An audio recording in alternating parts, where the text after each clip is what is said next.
Minister ANIS Baswedan, who is the Minister of Education and Culture of Indonesia. Prepare our teachers to be an instructor in the classroom. And that's why the setting is teachers as instructors. Kathleen Chiu, who is Group Legal Counsel for YTL Corporation of Malaysia.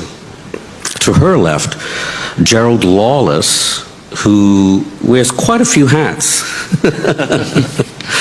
Not the lawless ones, they are. And lawless, yes, exactly.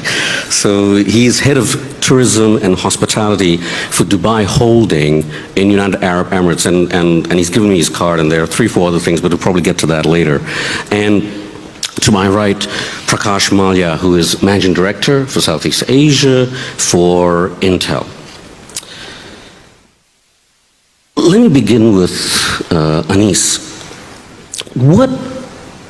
Given the framework of the discussion and the disruption of the Fourth Industrial Revolution, what should a government's priorities be from the point of view of policy in terms of planning for the future?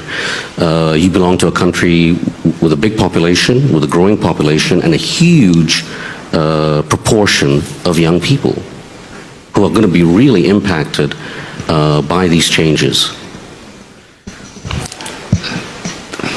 Thank you. I think that the challenge that we have in Indonesia is also perhaps similar to many developing countries across the globe. Preparing our youth, preparing our next generations to be part of the Fourth Industrial Revolution's era. And for that, look at our profile or our pictures today. I said yesterday, the phenomenon that we are facing.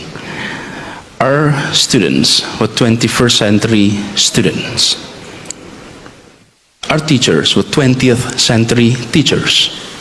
And our classroom is 19th century classrooms. And this is perhaps a phenomenon that is being faced across the globe. And I think to improve this, or to tackle these gaps, government need to focus on empowering stakeholders. In our case, stakeholders of education. And the key stakeholders of education are parents and teachers. These are 2 agents that is often overlooked whenever we're talking about preparing our next generations. For teachers, we focus so much on teachers, but parents are often overlooked. And they are the most important, they are the first, but they are the least prepared agent to prepare for the next generation. So focusing on that. But the other thing that is also critical is, as we are undergoing these transformations, many of the jobs that we are now seeing may disappear. That is been said many, many times. And when it comes to education, the questions is often raised. Can teachers be replaced by technology? Can then we ask technology to help preparing our next generations?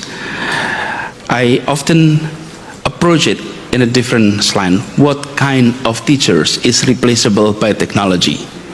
What kind of teachers is not replaceable by technology?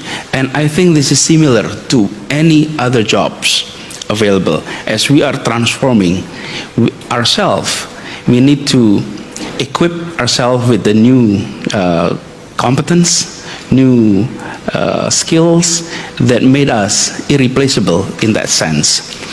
The other aspect that is critical is, especially in the area of education, is we need to add what we bring into our classroom. In the past, we focused so much on what we often call as 3R. Reading, writing, and arithmetics. Now we need to add with literacy in terms of financial literacy, cultural literacy, information technology literacy. And on top of that, the World Economic Forum produced a report 2 months ago on the importance of the 21st century competence, that is creativity, critical thinking, collaborations, and communications. So